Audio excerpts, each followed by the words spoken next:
Gentlelady yields back. The chair now recognizes the gentleman from Texas, Mr. Gohmert, for 5 minutes. Mr. Pichai, appreciate your being here. And I think most all of us agree on both sides. We applaud great work.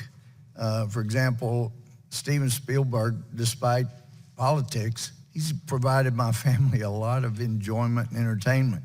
You and your colleagues at Google have created an extraordinary vehicle for searching out things. It's fantastic. And as Mr. Lou, my friend across the aisle, was pointing out, you know, you've got government that's not supposed to interfere in people's civil rights, and then you've got a company, a corporation like Google.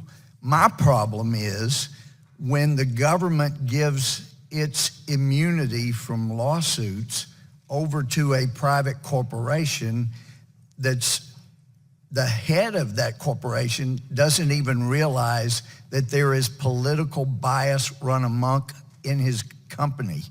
And that's the problem. I don't want to see you overregulated. I don't want to see you regulated. I want to see others come up with brilliant ways, as you, Mr. Brim, and others did, to create something that makes life easier. But a good example, you have a trusted flagger, you'd indicated, called the Southern Poverty Law Center. The Southern Poverty Law Center really has stirred up more hate than about any other group I know. They stirred up one guy to the point that he went to the Family Research Council, and I know those people, and they're Christians.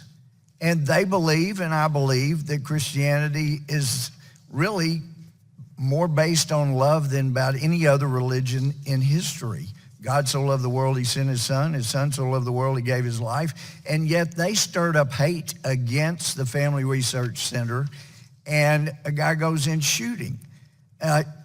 You have, let's see, June 18th of this year, Southern Poverty Law Center announced it had reached a settlement with Najib Nawaz and his organization, Gilliam, for falsely labeling them as anti-Muslim hate group. They were wrong.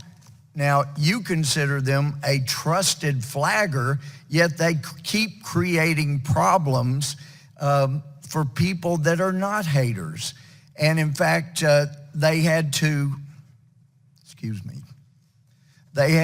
pay out $3.375 million. My problem is when you put your moniker on them, a trusted flagger, why aren't you paying $3.375 to Mr.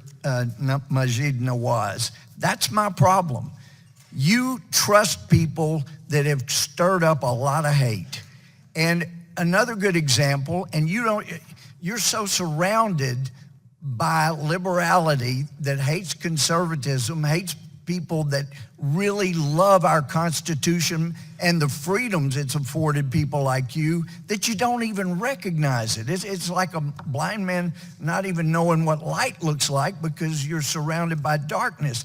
But if you look, let's see, a good example, after President Trump won, your co-founder, Mr. Brin, said, quote, "Most people here are pretty upset and pretty sad." Now, a lot of us have seen the video. We saw how upset the top people at Google were. And for you to come in here and say there is no political bias in Google tells us you either are being dishonest, I don't want to think that, or you don't have a clue how politically biased Google is. Now, another example is Wikipedia. We do a search, and what comes up as right there is the knowledge panel on the right, and we hopefully will have a screenshot of that.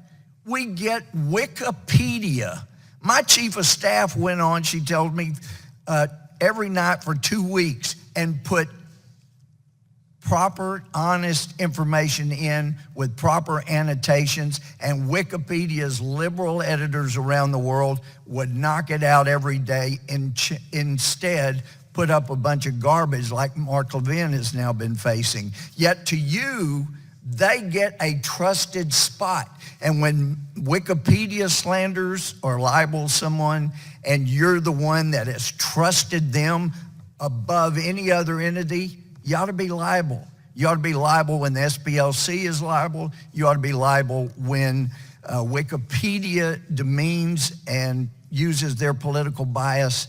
And I hope and encourage you to look around and notice you run off conservatives, you embrace liberals, and it's time Google was actually not immune so that people can hold you accountable and get a little better objectivity. I see my time's run out. I yield back.